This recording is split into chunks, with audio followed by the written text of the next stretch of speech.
Hi guys, it's wowaBAz here, bringing you another commentary. Don't you hate it when you forget to meet people at the start of the game?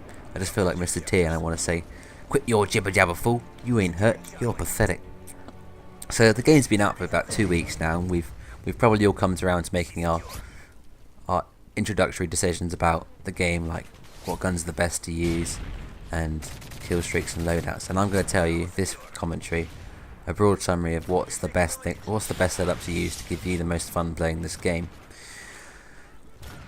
So the game's been out for 2 weeks, and this gameplay is 77 kills, 2 deaths. I've got this on the second or third day of the game coming out, and I'm very proud of this gameplay. And it's pretty much one of the best I've seen on YouTube, possibly the best, other than some of the Feargrad gameplays or other gameplays I don't know about. But giving you a broad overview about the guns in this game, starting on the assault rifles, going down the list. The M4 carbine is a good assault rifle. It's got high damage, but it's also got high recoil, so it's pretty hard to manage at longer ranges. The M16 is a terrible gun in this game. I was very worried about the M16 being a bad gun from the start of Call of Duty because of the Call of Duty XP event they held in Los Angeles at like the reveal launch of multiplayer. It's more of a novelty gun nowadays, sort of like how the F2000 is in Modern Warfare 2. It is a terrible weapon. I've messaged Fit402 about why no pro teams used it at the COD XP event, and within 10 minutes of playing a game I soon realised why. It's a terrible gun that you sometimes can barely kill in 2 bursts, let alone 1. So I dropped that in a heartbeat. The Type 95 is its equivalent later on at like level 30 or so. That gun's an absolute monster. I mean, it's the joint best assault rifle alongside the ACR 6.8.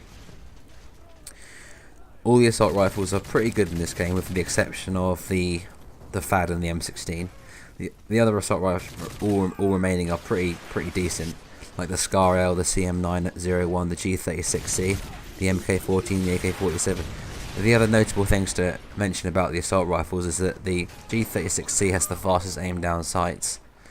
I'm going to leave talking about attachments to a further commentary, but the MK14 is also a good gun, but it's a shame that they've chosen to limit the fire rate of the semi-autos in this game. I always remember in the COD 4 days where I could fire the G3 and as fast as I liked, and it was an absolute beast weapon. But they've seemed to change that around, and now you can get increased fire rate for the semi-autos, which doesn't make sense to me, but whatever. The AK-47 is a beast gun, and it's quite a nice sort of breather gun, where it's different from the other assault rifles, as both those guys got absolutely wrecked by that Predator through the window. That was pretty sick.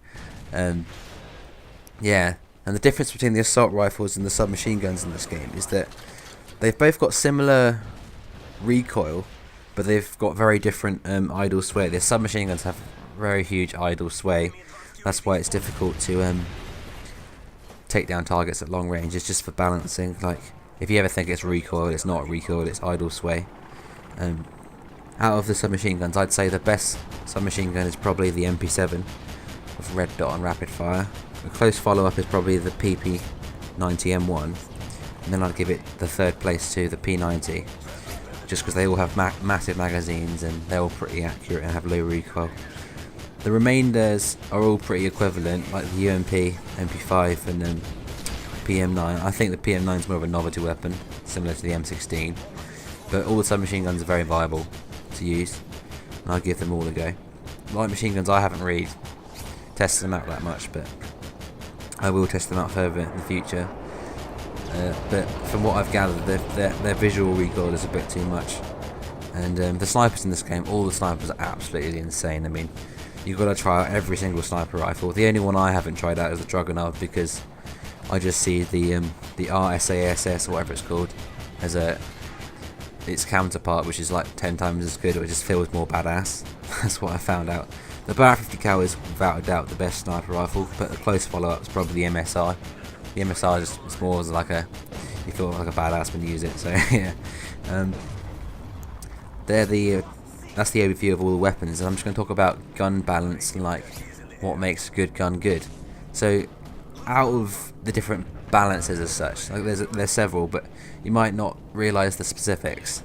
So the one that everyone realises bullet damage, but the specific of bullet damage is damage drop off at range. So for example, a submachine gun like the MP7 can kill in about 3 bullets at close range, but at long range it could be 5 or 6, and that will vary between the weapons and classes. Like for example, the sniper rifle still have bullet drop off, but it's very minimal. Like you can still kill on 1 bullet at close range, and you can still kill at 1 bullet like as all the way across the map, where it's completely different with the submachine guns.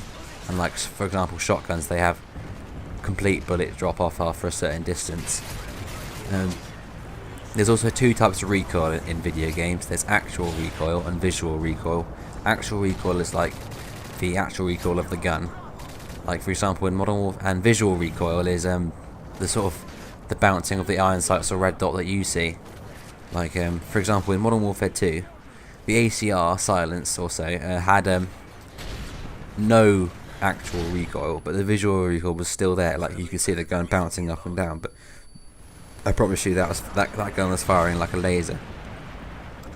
The other notable balances in guns is the fire rate, the magazine size, and the sort of like fire pattern of the gun, whether it's automatic, semi-automatic, or burst. Like and they all have their own uses. Like burst fire weapons are very useful for bullet conservation. Like in this game, the Type 95 is pretty good. It's pretty consistently gets 1 burst kills. I mean, depending on the connection and how good your accuracy is.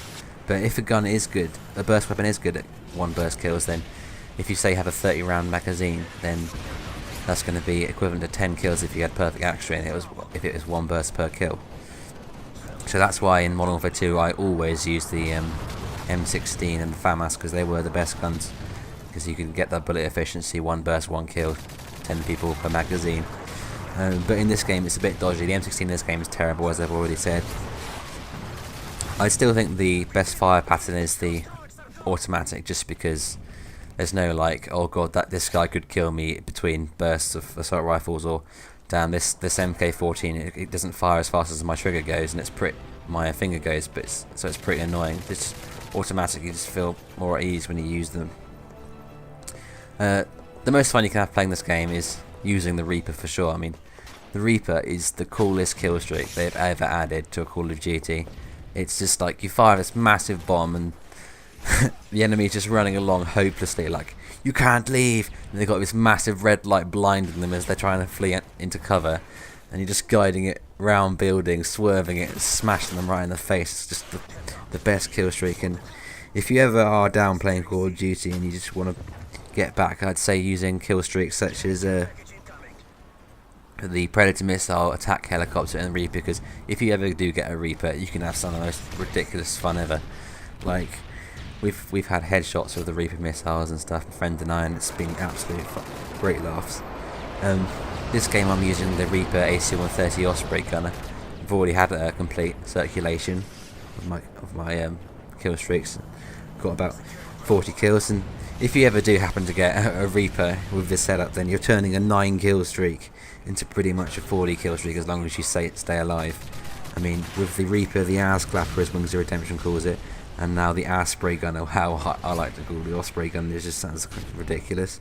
But they are the kill streaks. If you are going to get an epic gameplay with a high kills to deaths, then that's the way you can do it. But if you want to say maximise kills and not really care about deaths that much, like say you're doing like a Fear Crads gameplay where you get above 100 kills and then you get like 15 deaths or so, then he uses like the Overwatch and Predator missile and like Osprey gunner as such, just because he wants to sort of like spend less time off. He wants to spend more time in the game and less time off the laptop. I mean, it's all down to personal preference, but definitely maximising the fun you can have in this game is using the Reaper. I mean, that's the best kill streak by far. See, at the moment I'm also working through my kill streaks again, trying to build them up again, and for other channels that I've been watching recently that have brought some great Modern Warfare 3 content that was really worth checking out, that if you haven't already, is the top 3, I'd say. JX23, he's absolutely releasing beast gameplays at the moment, you should check out. The Marker J has released some monster gameplays with like the Scar and stuff, and the number one person I think at the moment is Fearcrads. He's released some absolutely monstrous gameplays that I think everyone should check out. And Sandy Ravish has also done a few, but nothing spectacular, which I was kind of expecting. They're also like the more mainstream people that have brought gameplays, but nothing as high caliber as these guys. Tapers is always pretty goddamn awesome, but Fearcrads is the only person I've seen get 100 kill gameplay. But I'll be striving to get a few of those, and hopefully I'll get a few before Christmas. I'm pretty sure I can.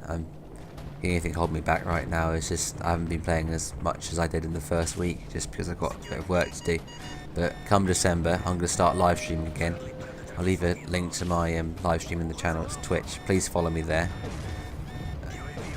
I've got about 100 followers at the moment, more than I have subscribers on YouTube. And so live stream is what I really want to do, because I can do things like play music and then properly interact with you guys. So if you haven't got an account already on Twitch or Justin, go and make one and then follow me. And come December, I'll be live streaming full throttle, and then you can hopefully get to play with me on the PS3. So that's the game wrap up. 77 kills, 2 deaths, 10 assists. Best gameplay I've got, and hopefully I'll get a lot better ones coming up for you before, say, Christmas. Thanks for watching, guys. Peace out.